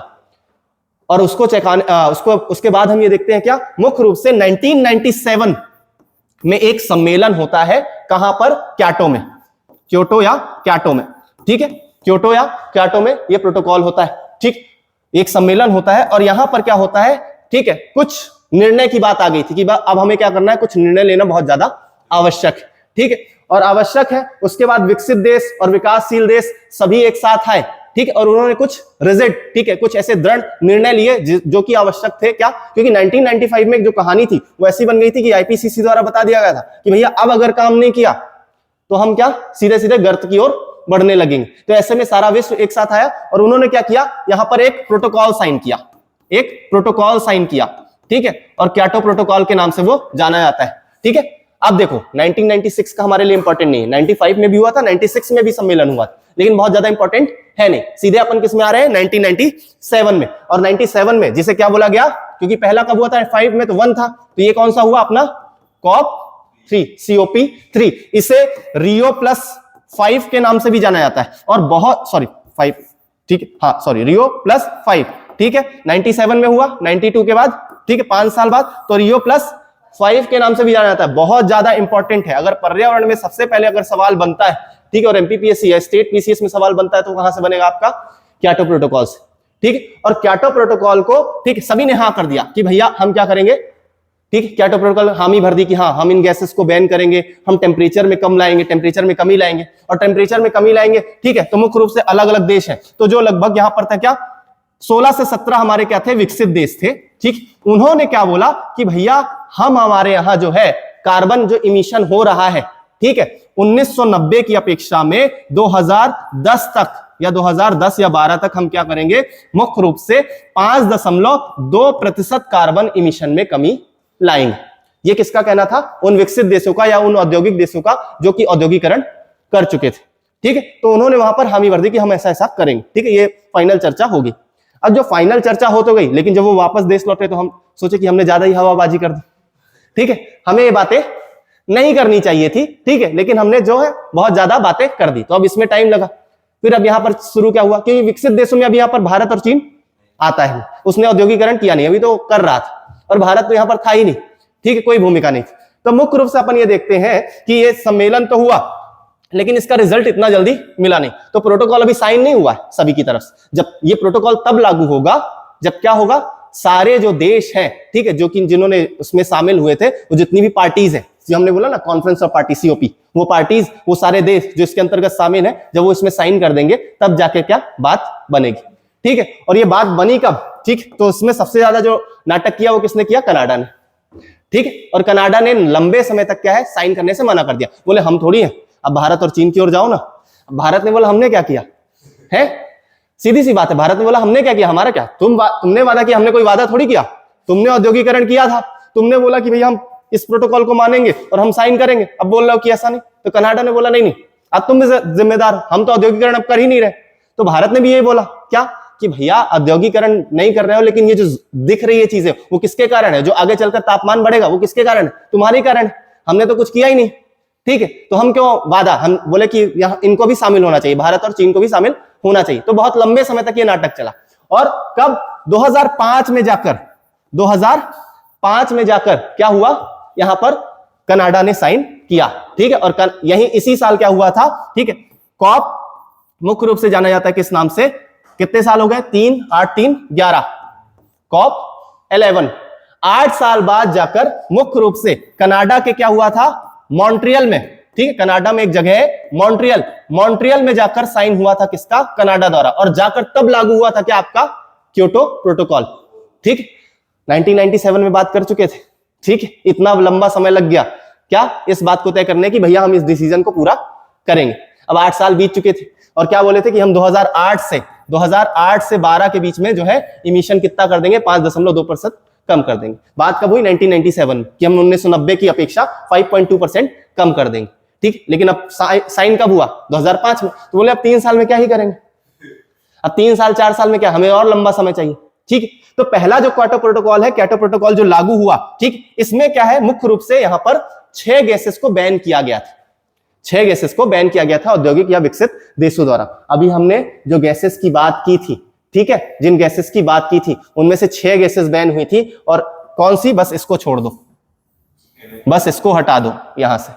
ठीक है, 6 गैसेस को बैन किया गया था, 6 ग्रीन हाउस गैसेस को बैन किया गया था। कौन कौन सी, carbon dioxide, methane, nitrous oxide, ठीक है, उसके बाद HFC, नाइट्रस ऑक्साइड में N2O की बात कर रहे हैं यहां पर।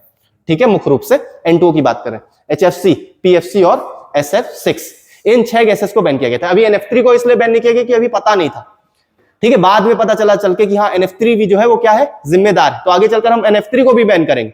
लेकिन मुख्य रूप से क्या, जो क्योटो प्रोटोकॉल है उसके अंतर्गत 6 गैसेस क्या की गई थी, 6 ग्रीन हाउस गैसेस को बैन किया गया था। ये हमारे लिए थोड़ा सा इंपॉर्टेंट पार्ट है प्री के हिसाब से। ठीक है, 1997 में क्या हुआ, क्योटो प्रोटोकॉल हुआ, और उसके अंतर्गत क्या किया गया, ठीक है, इसे कॉप 3 के नाम से भी जाना जाता है, क्योंकि 1995 में पहला हुआ, दूसरा और तीसरे में अपन देखते हैं 1997, बीच में जो बहुत ज्यादा इंपॉर्टेंट नहीं। ठीक है, अभी हम बात करेंगे 2002 में भी हुआ था। तो ये सारे जो सम्मेलन है, अभी जलवायु परिवर्तन की बात कर रहे हैं, सतत विकास के सम्मेलन अलग है। ठीक है, जिसके लिए एजेंडा 21 चुना गया वो अलग है। ये सारे के सारे सम्मेलन किससे संबंधित है, जलवायु परिवर्तन से, जहां से क्वेश्चन आने के अपने सबसे ज्यादा चांसेस रहेंगे। 2002 में दिल्ली में हुआ था जलवायु परिवर्तन को लेकर सम्मेलन। अभी ये पृथ्वी सम्मेलन नहीं है, ये पृथ्वी सम्मेलन नहीं है। पृथ्वी सम्मेलन क्या था, 1992 में, जिसमें सतत विकास की भी बात की थी। अभी इसी को अगर अपन बात करें तो 2002 का जो पृथ्वी सम्मेलन है, 2002 का जो पृथ्वी सम्मेलन है, ठीक है, ये 2002 है, इसमें जलवायु परिवर्तन को लेकर बात कहां पर हुई थी, दिल्ली में। ठीक है, कहां पर हुई थी, दिल्ली में। लेकिन जो 2002 का पृथ्वी सम्मेलन है वो कहां पर हुआ था, जोहान्सबर्ग में। ठीक है, सतत विकास को लेकर। जलवायु परिवर्तन यहां पर अलग चीज है, कि अभी अपन बोलेंगे पृथ्वी सम्मेलन 2002 में, अब कहीं पर आपको मिल जाए कि क्या, कहां पर, जोहान्सबर्ग में, और मैंने बोल दिया क्या 2002 में दिल्ली में सम्मेलन हुआ था। 2002 में जो दिल्ली में सम्मेलन हुआ, ठीक है, वो कौन सा क्या है, जलवायु, ठीक, जलवायु परिवर्तन, या जिसे अपन क्या बोल सकते हैं, अपन किसमें गए थे, 1997 में क्या हुआ था, कॉप 3 था। तो कौन सा आया, 4, 5, 6, 7, 8, कॉप 8। तो कॉप 8 कहां पर हुआ था, दिल्ली में हुआ था। ये कौन सा है, जलवायु परिवर्तन को लेकर। लेकिन अगर पृथ्वी सम्मेलन देखेंगे तो कहां पर हुआ था 2002 का, जोहान्सबर्ग में हुआ था, ठीक है, जोहान्सबर्ग में हुआ था। तो इस बात को थोड़ा सा अपने को याद रखना है, ठीक। तो हमने क्या बोला कि मुख्य रूप से अब क्या हुआ 1997 में जो क्योटो प्रोटोकॉल, ठीक, साइन हुआ था या साइन करने वाले थे, उसको लागू होते होते क्या, कब कनाडा ने कब किया, कनाडा के मॉन्ट्रियल में जब 2005 में सम्मेलन हुआ, तो यहां पर क्योटो प्रोटोकॉल क्या हुआ था, लागू हुआ था। और उसके बाद से अब ये जो कहानी हो कैसी बन गई कि ये था कौन सा, कॉप 11, और इसी को अपन बोलते हैं अब ये क्या हो गया, मिनिस्टर ऑफ पार्टीज, क्योंकि ये पार्टीज ने एक प्रोटोकॉल को ओके कर दिया है। प्रोटोकॉल संधि और समझौते के बीच में अंतर जानते हो ना। प्रोटोकॉल क्या होता है, समझौता क्या होता है, देखो आप 3 वर्ड सुनते हो, आपने 3 वर्ड सुने होंगे ना, कौन कौन से, एक होता है आपका क्या, संधि, दूसरा होता है क्या, समझौता, या फिर पहले अपन प्रोटोकॉल रख लेते हैं, ठीक है, और तीसरा होता है क्या, समझौता। अभी आगे चलकर देखेंगे पेरिस समझौता आएगा, ठीक है। तो ये होते क्या है, तो मुख्य रूप से वही है, अलग अलग तरीके से इन्हें साइन किया जाता है, ठीक। तो यहां पर जो समझौता होता है वो सबसे इजी होता है, मतलब इसे तोड़ भी दोगे तो कोई दिक्कत नहीं, कोई आलोचना नहीं, कुछ नहीं, ठीक है, कोई दिक्कत नहीं, टूट गया कोई कुछ नहीं बोलेगा, थोड़ा बहुत बोल देंगे लेकिन कोई फर्क नहीं पड़ेगा उस बात का, ठीक। ऑफिशियली इस चीज को क्या, किसी प्रकार की कठोर आलोचना नहीं होती। प्रोटोकॉल क्या ऐसी चीज है, प्रोटोकॉल मुख्य रूप से ऐसी चीज है जिसको क्या, अगर आप तोड़ते हो, ठीक है, जिसमें आपने मना कर दिया, फिर आप साइन करने के बाद, उसे साइन करने के बाद, हस्ताक्षर करने के बाद अगर आप मना करते हो तो क्या होती है, यहां पर कठोर आलोचना भी होती है, ठीक है, कठोर आलोचना भी होती है। उसके अलावा कुछ चीजों पर क्या, थोड़े बहुत ट्रेड्स वगैरह में भी क्या हो सकती है, समस्याएं आ सकती है, ठीक है, प्रतिबंध थोड़ा बहुत लग सकता है, कुछ चांसेस रहेंगे। और जो संधि होती है वो सबसे इंपॉर्टेंट होती है, सबसे जो कठोर होती है क्या होती है, संधि होती है, ठीक है। और जो संधि होती है इसको आप तोड़ नहीं सकते, अगर तोड़ते हो तो कई बार क्या होते हैं, प्रतिबंध भी लग जाते हैं, ठीक है। तो सबसे कठोरतम कौन सा होता है, संधि होता है, उसके बाद प्रोटोकॉल, और सबसे इजी क्या है, सबसे सरल क्या होता है, समझौता होता है, ठीक है। क्योंकि आगे चलकर हम देखेंगे कि भैया जो पेरिस समझौता था उसको क्या किया गया था, मुख्य रूप से अमेरिका द्वारा तोड़ दिया गया था, ठीक है। जो समझौते को लेकर, क्योंकि देखो अपन ये देखते हैं कि जब भी क्या हुआ, बाइडेन का अपन ये देखते हैं कि वही ट्रंप का काल, बराक ओबामा जिन्हें काम किया, और उसके बाद कौन आए, मुख्य रूप से ट्रंप आए। बराक ओबामा का भी जो काल है वो कौन सा था,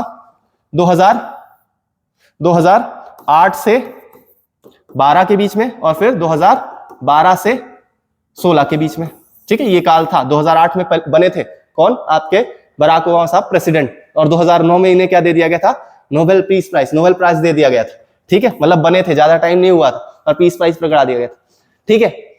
सिंपल सी बात है, किस बात के लिए दिया गया आज भी नहीं पता, पर दे दिया गया, ठीक है। जब वो बने तो उसके बाद दे दिया गया। तो जब ये इनका दूसरा काल आया तो इन्होंने भी कुछ काम किया। तो अपन ये देखते हैं कि भैया जो क्योटो प्रोटोकॉल था, क्योटो प्रोटोकॉल 2005 में लागू हुआ, 2005 में लागू हुआ, और यहां पर 2 चरण आए। पहला चरण आया क्या, 2008 से 12 के बीच का इसमें चरण में इन्हें क्या करना था, उसको कंप्लीट करना था, क्योंकि अब इस टाइम पर ये कंप्लीट नहीं कर सकते, तो 2005 में तो लागू हुआ। तो जो दूसरा चरण था वो था 2016 से 20 के बीच में, कि भैया जो टारगेट आपने लिया था अगर वो पहले चरण में कंप्लीट नहीं हुआ तो इस चरण तक तो कंप्लीट कर ही लेना, ठीक है। क्योंकि देशों ने बोल दिया कि भैया अभी तो लागू हुआ, अब थोड़ा हमें टाइम दो, 10 साल का, 10-12 साल का, ठीक। तो तय हुआ क्या कि भैया 2020 तक हमने जो टारगेट लिया था उसको थोड़ा सा बढ़ा देते हैं, और बढ़ाने के बाद बोले थे कि अब हम क्या करेंगे, 18% तक कमी लाएंगे, ठीक है। 5.2% कब तक के लिए बोला था इनने, ठीक है, 2008 से 12 के लिए, और इन्होंने बोल दिया कि ठीक है आप ज्यादा बढ़ा रहे तो हम क्या करेंगे, 1990 से 18% तक हो जाएंगे, कम आ जाएंगे। तो ये क्योटो प्रोटोकॉल में था, और उसमें क्या आपकी ग्रीन हाउस गैसेस जो प्रतिबंधित हुई थी वो कितनी थी, 6 हुई थी, ठीक है, 6 ग्रीन हाउस गैसेस यहां पर प्रतिबंधित हुई थी। अब आगे की जो कहानी उसको जानने से पहले अपन कुछ चीजें यहां पर देखेंगे कि हमने ये देखा कि अलग अलग देश जो है वो जिम्मेदार है, और 2010 के पहले देखें या 2012-13 तक भी बात करें तो सर्वाधिक जो जिम्मेदार था वो ग्रीन हाउस गैसेस के इमिशन के लिए कौन जिम्मेदार था, अमेरिका। पर वो वर्तमान स्थिति जो है वो परिवर्तित हो गई, ठीक है। वर्तमान स्थिति में अगर आप बात करें तो उसमें हमें एक परिवर्तन दिखाई देता है, और आज जो देश सबसे ज्यादा जिम्मेदार है वो कौन सा है, आपका मुख्य रूप से चीन, ठीक है। सर्वाधिक जो जिम्मेदार है वो मुख्य रूप से कौन सा है, यहां पर ग्रीन हाउस गैसेस में चीन, ठीक। अगर आप यहां पर देखो तो आज के समय पर जो ऑल टोटल अगर यहां पर बात करें तो लगभग 29% तक, ठीक है, जो कार्बन इमिशन किया जाता है वो किसके द्वारा किया जाता है, ठीक, चीन के द्वारा। ये वर्तमान स्थिति की बात कर रहे हैं, ठीक है। तो सर्वाधिक जो आज के समय पर सबसे आगे है, अगर कार्बन इमिशन को लेकर सवाल आ जाएगा कि कौन सा देश है विश्व में जिसके द्वारा सर्वाधिक ग्रीन हाउस गैस का इमिशन किया जाता है, तो वो कौन है, चीन। और चीन के बाद कौन आता है, यूएसए, अमेरिका, ठीक है, लगभग 14% के आसपास तक, ठीक, लगभग 14% के आसपास तक क्या इमिशन। और उसके बाद नंबर आता है किसका, भारत का, ठीक है, भारत का नंबर आता है किससे, तीसरे नंबर पर। और भारत बहुत बार क्या होता है, कई बार बोलता है कि अलग अलग देशों को कि भैया तुम्हें क्या करना है, ठीक, कमी लानी है ना, बहुत काम करना है। अभी आगे चलकर बात करेंगे, पर्टिकुलरली यहाँ पर अपन को प्री के बेसिस में चीजें समझनी है। तो जो इंपॉर्टेंट पार्ट है वो हमारा क्या है कि चीन के बाद सबसे ज्यादा जिम्मेदार कौन है, यूएसए, और उसके बाद भारत, और उसके बाद आते हैं क्या आपके यूरोपियन यूनियन, फिर रशिया, ठीक है, जापान, ब्राजील, इंडोनेशिया, और लगभग यहाँ पर कितने 12-13 देश हैं, और 12-13 देश, और बाकी जो है कौन जिम्मेदार है, बाकी अदर जो देश है वो जिम्मेदार है। तो लगभग जो 11-12 देश हैं, 11-12 देश लगभग जो पूरे विश्व का ग्रीन हाउस इमिशन है उसका 87% करते हैं, और बाकी जो देश है वो क्या करते हैं, ठीक, अदर जो है वहां पर आ जाते हैं। तो लगभग 12-13 देश में अपन यहाँ पर बात कर रहे हैं, ठीक है, जो 87% इमिशन करते हैं, और बाकी अन्य देश जो है जो बचे, ठीक है, 200 में से आप हटा लो, 200-250 जितने भी अपने 200-220 देशों में, ठीक, तो लगभग ये कहानी अपने को दिखाई देती है। तो सर्वाधिक इमिशन आज के समय पर अगर यही कहानी अपन 2012-13 के पहले की देखें, ठीक है, तो सर्वाधिक कौन करता था, यूएसए करते थे, ठीक है। और अब ये जो डाटा है वो चेंज हो चुका है, जो उसकी इमिशन है वो किसके द्वारा किया जा रहा है, चाइना। आज के टाइम पर मैन्युफैक्चरिंग सेक्टर अपन देखते हैं कहां पर, ठीक, और उसके लिए देखो मैन्युफैक्चरिंग सेक्टर चलाना है तो उसके लिए ऊर्जा की सर्वाधिक आवश्यकता है, ठीक है। तो कौन सी जो अपनी ग्रीन हाउस गैसेज हैं, उन ग्रीन हाउस गैसेज में कौन सबसे सर्वाधिक जिम्मेदार है, ठीक है, सर्वाधिक जिम्मेदार है, अगर उसको लेकर अपन बात करें, ठीक है, तो सर्वाधिक जिम्मेदार कौन सी गैस, कौन सा सेक्टर है, ठीक है। 2 मिनट पहले अपन इसको देख लेते हैं, ग्रीन हाउस गैसेस की बात कर लेते हैं, ठीक है। हाँ। देखो मुख्य रूप से अगर यहां पर देखें 2019 तक का डाटा भी, अगर उसको थोड़ा सा आगे भी बढ़ा देंगे तो कोई दिक्कत नहीं है, ठीक। मुख्य रूप से अगर अपन देखें तो लगभग अपन यहां बात करें तो लगभग 75%, ठीक, लगभग 75% जो है वो कौन सी गैस जिम्मेदार है ग्लोबल वार्मिंग के लिए, तो वो कौन सी है, CO2 है, ठीक है, लगभग कौन सी, CO2 जिम्मेदार है, ठीक, लगभग 75% तक कौन जिम्मेदार है, CO2 जिम्मेदार, ठीक। यहां पर जैसे 64% तक दिया, अब ये कार्बन डाइऑक्साइड और ज्यादा बढ़ गया। उसके बाद देखें तो कौन ज्यादा जिम्मेदार है, तो मीथेन, ठीक, मीथेन के बाद देखें तो कौन जिम्मेदार है, तो नाइट्रस के ऑक्साइड, ये क्या है, ऑल ओवर बात करें। और उसके बाद अगर अपन बात करें तो मुख्य रूप से जो आपकी फ्लोरीन गैसेस वगैरह है, ठीक है, HFC हो गई, PFC हो गई, उनकी बात करते हैं, ये ऑल ओवर। SF6 की अगर बात करें, ठीक है, तो वो मुख्य रूप से कब जिम्मेदार है, जब पर मॉलिक्यूल की बात करेंगे, ठीक है, अपन ने देखा था लगभग 23,000 गुना, ठीक। तो यहां पर अगर बात करें तो सर्वाधिक जो जिम्मेदार गैस है वो कौन सी है, कार्बन डाइऑक्साइड है। उसके बाद अपन देखें तो यहां पर मीथेन, अभी ये जो डाटा है यहां पर 18% दिख रहा है किसका, नाइट्रस ऑक्साइड का, अभी ये थोड़ा सा कम हो गया और मीथेन की मात्रा बढ़ गई, ठीक है। मीथेन अगर अपन बात करें तो मीथेन कहां से निकलता है मुख्य रूप से, ठीक है, चावल, जो अपने धान के खेत होते हैं वहां से, ठीक है। ये जो सवाल है बेसिक बन सकता है आपको, क्या कि सोर्स क्या है मीथेन का, मीथेन का सोर्स क्या है मुख्य रूप से, एक तो चावल हो गया, ठीक है, चावल, धान का जो खेत होता है, चावल का जो खेत होता है उनसे, ठीक है, धान। उसके अलावा अपन बात करें तो आपके क्या, जुगाली करने वाले पशु, ठीक है, जुगाली मतलब मुख्य रूप से वही जो आपके चौपाए होते हैं, ठीक है, चौपाए, मुख्य रूप से जो चौपाए हैं, 4 पैर वाले जो जीव हैं, ठीक है, वो अपना पाचन 2 बार में करते हैं, तो मीथेन उनके द्वारा निकाली जाती है, ठीक है। तो चौपाए और चावल, ये जो आपको सवाल है यहां से सीधा प्री में बन सकता है कि मीथेन गैस का जो है वो सोर्स क्या है, ठीक। तो यहां पर एक तो हो गया क्या, धान के खेत, ठीक है, उसके अलावा चौपाए। कार्बन डाइऑक्साइड के लिए अगर अपन बात करें, ठीक है, तो अलग अलग सेक्टर जिम्मेदार है, और जो सर्वाधिक सेक्टर जिम्मेदार है वो कौन सा सेक्टर है, एनर्जी सेक्टर, ऊर्जा।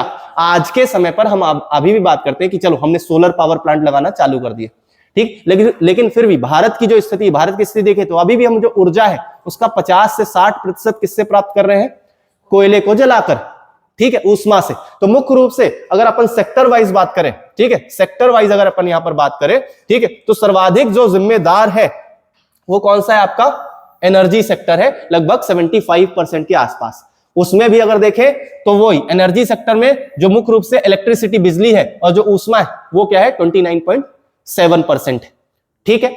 मतलब यहां पर अपन किसकी बात कर रहे हैं, जो ग्रीन हाउस गैस इमिशन हो रहा है, ठीक है, 2021 की बात करें, लगभग अभी भी उतना ही डाटा है, अभी रिसेंटली आया 21-22, ठीक है। बेसिकली अपन देखें तो यहां पर सर्वाधिक जो जिम्मेदार है वो कौन सा है, आपका एनर्जी सेक्टर, ऊर्जा। उसके बाद आता है किसका नंबर, एग्रीकल्चर का, ठीक है, किसका, कृषि से। सो सेक्टर वाइज अपने को पहला सवाल आ सकता है यहां पर क्या, कि ग्रीन हाउस गैस इमिशन में अगर बात करें तो कौन सा क्षेत्र सर्वाधिक जिम्मेदार है। तो अपन ने क्या देखा, सबसे ज्यादा किसमें, ऊर्जा क्षेत्र, ठीक, उसके बाद आता है किसका नंबर, एग्रीकल्चर। और अगर ऊर्जा क्षेत्र में भी बात करें, ठीक है, तो उसमें भी सर्वाधिक जिम्मेदार कौन है आपका, इलेक्ट्रिसिटी और हीट, ठीक है, बिजली और ऊष्मा क्षेत्र, जो कोयले से हम उत्पन्न करते हैं क्या, बिजली, ठीक है, या फिर तापीय ऊर्जा का इस्तेमाल करते हैं, वो सर्वाधिक जिम्मेदार है किसके लिए, ग्रीन हाउस गैस इमिशन के लिए। ग्रीन हाउस गैसेस कौन कौन सी अपन ने देखी, carbon dioxide, methane, HFC, PFC, nitrous oxide, SF6, NF3, ठीक है। अभी NF3 पर आगे चलकर हम बैन लगाएंगे, ठीक, लेकिन अभी हम बैन नहीं लगाया हमने, ठीक। तो क्योटो प्रोटोकॉल में हमने देखा क्या, 6 ग्रीन हाउस गैसेस में बैन लग गया था। NF3 में भी आगे चलकर लगेगा, कतर में, दोहा कतर में जब 2012 का सम्मेलन होगा, ठीक है। तो सर्वाधिक पहले क्या देख रहे हैं, सेक्टर, तो सेक्टर में बात करें तो कौन सा, ऊर्जा जो क्षेत्र है वो सर्वाधिक जिम्मेदार है किसके लिए, ग्रीन हाउस गैस के इमिशन के लिए। उसके बाद एग्रीकल्चर, और एनर्जी में, ऊर्जा में ही देखें तो बिजली और ऊष्मा जो है वो सर्वाधिक जिम्मेदार। तो ये हमें जो पॉइंट है वो याद रखना है, ठीक है। तो energy sector is includes the emission from electricity and heat, transportation और मैन्युफैक्चरिंग एंड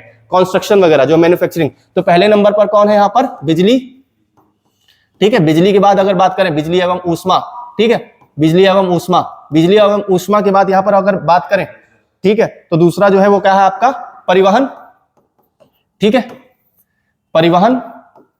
परिवहन के बाद बात करें अपन तो निर्माण और विनिर्माण, ठीक है, निर्माण और विनिर्माण क्षेत्र, ठीक। ये 3 सेक्टर अपन यहां पर बात करें तो सर्वाधिक जिम्मेदार ऊर्जा सेक्टर है, और जिसमें भी अपन देख रहे हैं किसकी, बिजली ऊष्मा की, परिवहन की और निर्माण और विनिर्माण की। उसके बाद वही बिल्डिंग्स वगैरह बनाना, फिगेटिव इमिशन, ठीक। और फिर अपन देखते हैं ऑल ओवर, अगर यहां पर आएगा तो पहले सेक्टर पर ऊर्जा और दूसरे नंबर पर अपन को क्या रखना है, एग्रीकल्चर, और उसके बाद नंबर आता है किसका, इंडस्ट्रियल प्रोसेसेस का, ठीक है। तो जो औद्योगिक अपने क्या है, प्रसंस्करण है, उन क्षेत्रों की बात अपन तीसरे नंबर पर करते हैं, ठीक है। तो ये इंपॉर्टेंट पार्ट है, और इनके द्वारा क्या किया जाता है, ग्रीन हाउस गैस इमिशन किया जाता है, ठीक है। यहाँ पर अपन ने वही फिर से लिया है, यहाँ पर देखें अपन तो वही, ठीक। एनर्जी सेक्टर की बात की, एनर्जी सेक्टर में अपन ने क्या देखा, इलेक्ट्रिसिटी, हीट वगैरह की बात की, ठीक। ये जो चेंजेस है वो डाटा में आते रहते हैं, लाइक 19-20 का। फिर ऑल ओवर हमें सिर्फ याद रखना है ऊर्जा, ठीक है।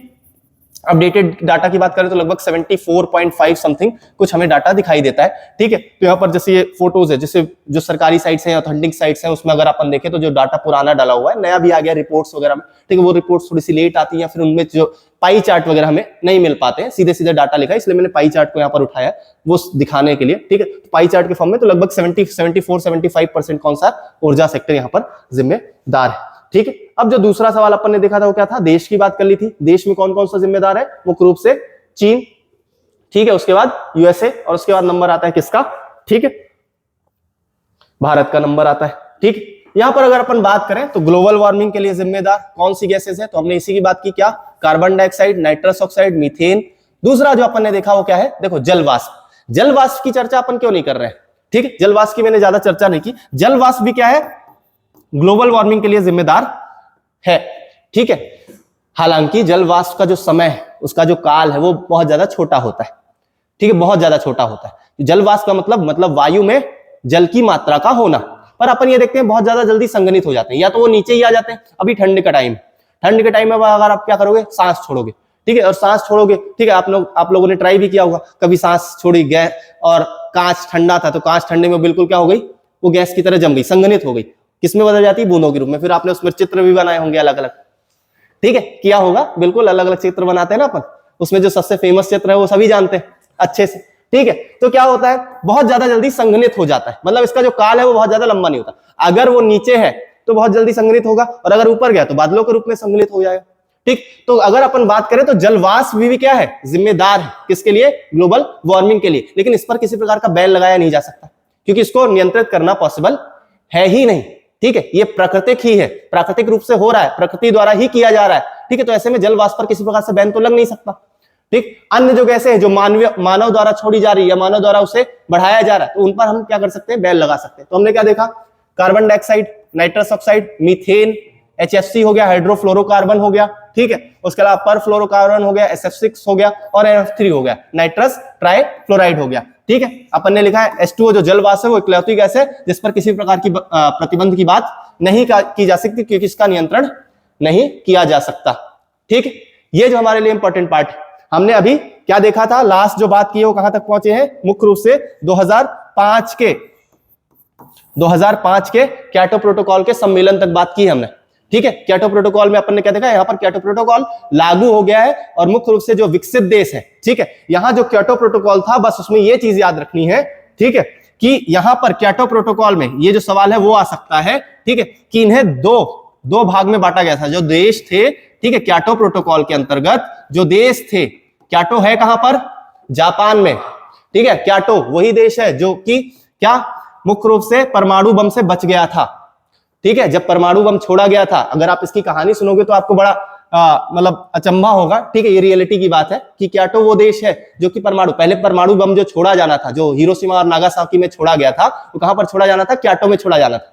लेकिन उस समय पर जो रक्षा मंत्रालय में, मतलब यूएसए के जो रक्षा मंत्रालय में थे, जो व्यक्ति थे वहां पर बैठे हुए थे, उनकी यादें जुड़ी हुई थी, क्योटो घूम कर आए थे, तो ये बोले कि मेरी यादें खराब हो जाएंगी, तो क्योटो में नहीं फोड़ते हैं। सोचो, ये चीज अचंभित आपको लग रही है, रियलिटी है, ठीक है, कि आपको ये बात सुनने में बड़ी अजीब लग रही होगी कि देखो, मतलब एक यादों के चक्कर में वो देश बच गया, वो लोग बच गए वहां पर, कि अच्छा हुआ आप आए हमारे यहाँ, ठीक है। तो उसके बाद अपन देखते हैं क्या, हिरोशिमा और नागासाकी में क्या छोड़ा गया था, मुख्य रूप से परमाणु बम छोड़ा गया था। तो क्योटो एक ऐसा देश था जो बच गया था और यहीं पर सम्मेलन हुआ, नहीं तो ये सम्मेलन यहाँ पर शायद ही होता, ठीक है, क्योंकि रिकवर करने, हालांकि जापान एक ऐसा देश है जो बहुत जल्दी रिकवर कर लेता है, लेकिन जो समस्याएं आज भी हम देखते हैं परमाणु बम की वजह से, वो अभी भी समाप्त नहीं हुई, ठीक। तो क्योटो में हुआ था, क्योटो कहां पर है, जापान में, याद रहेगा मेरे हिसाब से अब, ठीक है, क्योटो जापान में है। 1997 में प्रोटोकॉल यहां पर साइन हुआ था और मुख्य रूप से जो प्रोटोकॉल लागू हुआ तो उसके अंतर्गत दो तरीके से दो देशों को दो ग्रुप में बांटा गया था। एक को बोला गया एनेक्स फर्स्ट और एनेक्स सेकेंड, ठीक है, ये थोड़ा सा याद रखना है, ठीक है। तो एनेक्स 2 मिनट, जो एनेक्स फर्स्ट है, ठीक, एनेक्स फर्स्ट में किनको रखा गया था, तो यहां पर एनेक्स फर्स्ट में किनको रखा गया था, उन विकसित या औद्योगिक देशों को, ठीक है, उन विकसित या अपन देखते हैं क्या, वो औद्योगिक देश जिन्होंने क्या किया था, मुख्य रूप से औद्योगिकरण किया था, ठीक है, विकसित देश थे यहां पर, और मुख्य रूप से वही 16-17 की बात करते हैं, ठीक है, 16-17 देश जो थे विकसित या औद्योगिक देश, जिनको क्या करना था, मुख्य रूप से कमी लाना था। बाकी लोगों पर कोई जिम्मेदारी नहीं थी, बाकी लोगों पर जिम्मेदारी नहीं थी, करो तो ठीक है, नहीं करो तो ठीक है। अभी आगे चलकर आएंगे कि सभी को जिम्मेदारी दी गई पेरिस समझौते के अंतर्गत। और एनेक्स 2 में कौन थे, इन देशों को, इन विकसित देशों को छोड़कर, जैसे भारत और चीन, जिन पर कनाडा ने क्या उंगली उठाई थी कि मुख्य रूप से, ठीक है, भारत चीन जैसे देश हैं, मतलब क्या, वो सारे देश जो कि इन समूह में नहीं आते थे। तो एनेक्स 1 के अंतर्गत कौन आते थे, विकसित देश आते थे, औद्योगिक देश आते थे, जिन्होंने औद्योगिकरण किया था, जिसके कारण टेम्परेचर बढ़ रहा था, और इन्होंने वादा किया था कि हम क्या करेंगे, इसे कम करेंगे। और इसके अंतर्गत हमने देखा था क्या, कि मुख्य रूप से 2 चरणों के अंतर्गत इसको क्योटो प्रोटोकॉल को पूरा करने की बात की गई थी। एक तो 2008 से 12 के बीच में, और वो हो नहीं पाया था, ठीक है। तो अभी हम आएंगे कि 2008 से 12 में नहीं हुआ तो किस प्रकार से जो है वो लड़ाइयां हुई, ठीक है, वार्सा सम्मेलन की बात करेंगे। और दूसरा, फिर उन्होंने बोला कि चलो कुछ नहीं तो अपन क्या 2016 से 20 के बीच में जो हमने वादा किया था उसको पूरा कर देंगे, ठीक है, कर देंगे, क्योंकि बाकी जो देश है वो तो लड़ेंगे कि भैया आपने वादा किया और पूरा नहीं किया, ठीक है। तो मुख्य रूप से अपन यहां पर देखते हैं क्योटो प्रोटोकॉल के अंतर्गत क्या आपने देखा कि यहां पर क्या किया गया था, 2 एनेक्स में उसे बांटा गया था, 2 ग्रुप में बांटा गया था। एक तरफ क्या थे, विकसित और औद्योगिक देश, और दूसरी तरफ कौन थे, ठीक है, हमारे मुख्य रूप से भारत और चीन जैसे देश, जो इनको छोड़कर बाकी सारे देश, 16-17 देशों को छोड़कर मुख्य रूप से बाकी सारे देश यहां पर शामिल थे, ठीक है। अन्य देश भी यहां पर शामिल थे, लेकिन जो मुख्य थे वो आपके 16-17 देश ही थे औद्योगिक, जिन्होंने औद्योगिकरण किया था। कनाडा हो गया, यूएसए हो गया, यूरोपियन कंट्रीज हो गई, ठीक है, ईयू हो गया, यूरोपियन यूनियन हो गया, ये सारे क्या थे, इसमें शामिल थे, जिन्होंने क्या बोला था, पहले तो ये बोला था कि 1990 के तुलना में हम क्या 2012 तक लगभग 5.2% कम करेंगे, लेकिन बाद में फिर वही हुआ कि हम भैया पूरा नहीं कर पाए, तो 16-20 तक हम 18% की कोशिश करेंगे, ठीक है, ये उन्होंने टारगेट लिया था। इतनी बातों तक हमें समझकर चलना, ठीक है। कुछ चीजें जो अपन ने पिछली बार डिस्कस की थी, थोड़ा सा उसको लेकर बात कर लेते हैं, इसके आगे मैं और बताऊंगा, डाटा एक साथ अपन नहीं देखेंगे, ठीक है, थोड़ा सा जो कॉन्सेप्ट है वहां से भी कई बार सवाल आते हैं, ठीक। तो जो अपन बात करते हैं, हमने पिछली बार बात की थी या वही एंडेमिक स्पीसीज की, स्थानिक प्रजाति की। स्थानिक प्रजाति को हमने क्या बोला था, वैसी प्रजाति जिसकी उत्पत्ति क्या हुई हो, मुख्य रूप से वहीं पर हुई हो, ठीक है। और कब हम किसी को क्या मानेंगे, स्थानिक प्रजाति मानेंगे, जब वहां पर उस स्थान पर उसकी सर्वाधिक क्या पाई जाएंगी, सबसे अधिक वो प्रजाति पाई जाती है। और उसका एग्जांपल देखें, जैसे चावल की प्रजाति 40,000 प्लस है या 50,000 तक क्या छत्तीसगढ़ में पाई जाती है, किसकी, इसीलिए कई बार क्या छत्तीसगढ़ को धान का कटोरा भी कहा जाता है, ठीक है। ये चीज हमने पिछली भी डिस्कस की थी, क्या स्थानिक प्रजाति या एंडेमिक स्पीसीज क्या होती। देखो कई बार जो है वो वर्ड्स आ जाते हैं, बहुत सिंपल वर्ड्स है, ठीक है, तो उन्हें हमें पता होना चाहिए। ठीक है, तो स्थानिक प्रजाति कौन सी जानी जाती है? जहां पर उसकी उत्पत्ति मानी जाती है, और उत्पत्ति तब मानी जाएगी क्योंकि वहीं पर वो सबसे ज्यादा अपनी प्रजाति को बनाएगा। ठीक है, जो दूसरा अपन ने वर्ड देखा था वो क्या देखा था? कुंजी प्रजाति। कुंजी प्रजाति कौन सी होती है कि भैया इनकी संख्या तो वहां पर कम होती है, ठीक है, लेकिन वो वहां पर अपना उस तंत्र में बहुत ज्यादा महत्व रखती है। ठीक है, जैसे हमने एग्जांपल क्या लिया था? मुख्य रूप से ऐसा किसी स्थान या अथवा पारिस्थितिकी तंत्र में पाई जाने वाली ऐसी प्रजातियां जिनकी वहां पर संख्या कम होती है लेकिन उस तंत्र में उसका महत्व सबसे अधिक होता है। और हमने किसका एग्जांपल लिया था? बाघ का।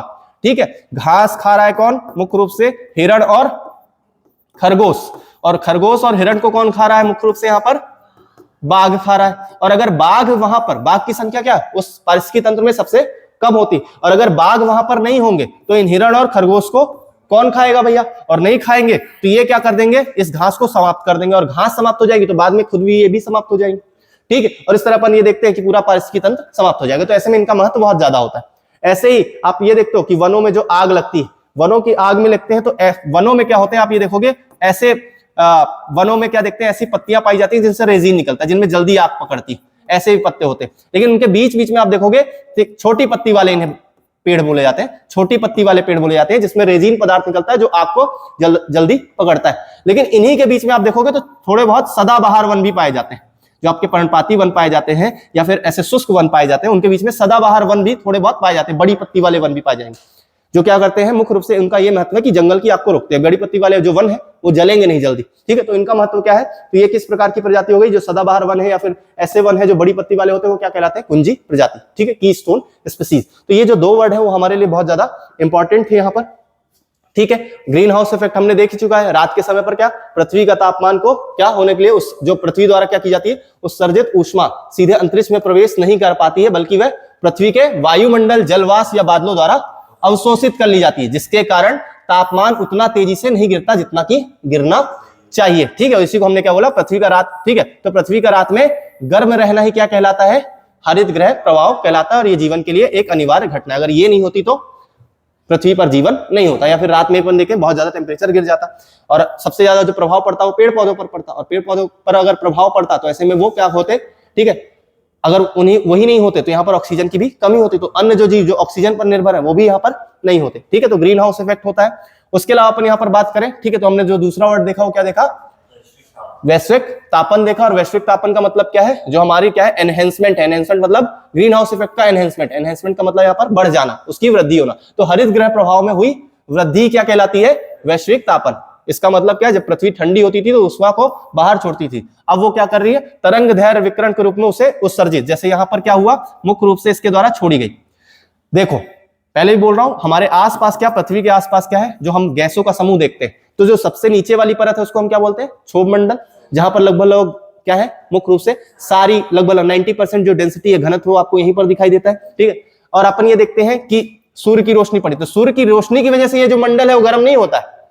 ठीक है, क्योंकि इनके द्वारा जो छोड़ी गई वेव्स है वो शॉर्ट वेव्स कहलाती है। शॉर्ट वेव्स मतलब इनकी क्या है? तरंग दैर्घ्य बहुत ज्यादा छोटी, तो बहुत ज्यादा स्पीड में आती, तो उसकी वजह से जब पृथ्वी गर्म हो जाती है, ठीक है, जब यहाँ पर पृथ्वी गर्म हो जाती, तो अब ये कम गर्म हुई ना, सूर्य से तो कम ही गर्म हुई, तो जब पृथ्वी कम गर्म होती है, ठीक है, कोई भी पदार्थ, ये साइंस का फिनोमेना अगर अपन देखें, कोई भी पदार्थ ज्यादा गर्म है, ठीक है, तो उसके द्वारा जो वेव्स छोड़ी जाती है, तरंग दैर्घ्य छोड़ी जाती है, वो शॉर्ट वेव्स होती है। और जब कोई चीज कम गर्म होती है तो उसके द्वारा जो तरंग दैर्घ्य छोड़ी जाती है, उसमें उत्सर्जित की जाती है, वो लॉन्ग वेव्स होती है। ठीक है, तो ये जो लॉन्ग वेव्स होती हैं वो क्या होती हैं? धीरे धीरे आगे बढ़ती, और उनको गैसेस ने रोक लिया, और उसके कारण क्या होता है? वातावरण। तो वातावरण ऊपर से गर्म नहीं होता है, नीचे से गर्म होता है। ठीक है, ये हमें पता होना चाहिए। ठीक है, तो यहां पर अपन ने क्या, वही कि कार्बन डाइऑक्साइड की मात्रा यहां पर बहुत ज्यादा बढ़ गई, जिसके कारण उन्होंने उस ऊष्मा को जाने नहीं दिया, और इसी कारण क्या हो गया? वो तापन ज्यादा लंबे समय तक बना रह गया। ठीक है, तो इतनी अपन ने यहां पर बातें की है। ठीक, और यहां तक जो अपन इसे यहीं पर रखेंगे। ठीक है, इसके आगे जो अपन चर्चा है वो कल करेंगे। मुख्य रूप से हमने जो चर्चा की है वो किस पर की थी? क्योटो प्रोटोकॉल और पृथ्वी सम्मेलन पर। 1992 जिसे क्या रियो समिट के रूप में जाना जाता है, अर्थ समिट या पृथ्वी समिट के रूप में जाना जाता है। सतत विकास को लेकर इस पर बात हुई थी, एजेंडा 21 के रूप में भी जाना जाता है।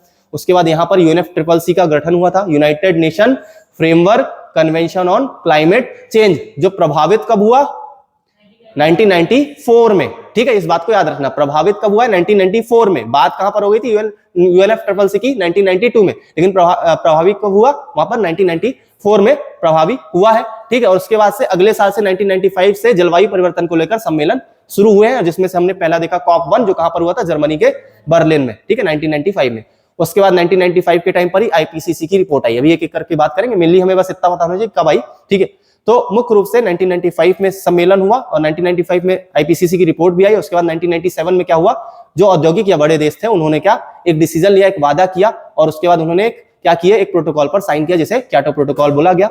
इस क्योटो प्रोटोकॉल को ये कब लागू हुआ या प्रभावी कब से हुआ, तो 2005 में जब कनाडा ने साइन कर दिया था, ठीक है। और 2005 में जो कॉप हुआ था, जिसे अपन ने COP11 बोला है, ठीक है, उसमें क्या हुआ था मुख्य रूप से, क्या कनाडा के मॉन्ट्रियल में क्योटो प्रोटोकॉल साइन हो गया था। और यहीं पर अपन इसे क्या बोल देते हैं, ठीक है, जो आपका COP11 था, इसी को यहीं पर बोला गया क्या, CMP1, ठीक है, CMP1। अब यहां पर क्या क्योटो प्रोटोकॉल साइन हो गया, ठीक है। तो कॉन्फ्रेंस ऑफ मिनिस्ट्रल पार्टीज, ठीक है, मिनिस्ट्रल पार्टीज के बीच की बात करते हैं। कॉन्फ्रेंस ऑफ पार्टीज के बाद अब ये केस में बदल गया, क्योंकि प्रोटोकॉल उन्होंने साइन कर दिया, तो अब मिनिस्टर्स यहां पर क्या होंगे, इंक्लूड हो जाएंगे, ठीक है। तो वादे करने के लिए यहां पर CMP1 भी लागू हो गया है, ठीक। तो यहां तक अपन को बातें याद रखनी है। फिर आप आगे चलकर देखेंगे 2007 का आपका बाली सम्मेलन, बाली इंडोनेशिया में हुआ था, ठीक है। बाली रोड मैप तय हुआ था कि क्योटो प्रोटोकॉल को इस प्रकार से लागू किया जाएगा, तो उसके लिए एक रोड मैप हुआ था, तो वहां पर 2007 में हुआ था, इंडोनेशिया, बाली में, ठीक है। ये कहां पर हुआ था, तो बाली में भी नुसा दुआ में हुआ था। तो इसीलिए कई बार इस सम्मेलन को क्या बोला जाता है, नुसा दुआ सम्मेलन। तो यहां तक अपन देख लेना, इस बात को भी याद रख लेना। मुख्य रूप से 2007 में क्या, 2007 में बाली में, ठीक है, बाली में सम्मेलन हुआ था, ठीक है। और इसको क्या बोला जाता है, नुसा दुआ सम्मेलन भी बोला जाता है, ठीक है। नुसा दुआ सम्मेलन के रूप में भी ये जाना जाता है, क्योंकि बाली के नुसा दुआ में हुआ था, तो कोई अलग वर्ड नहीं,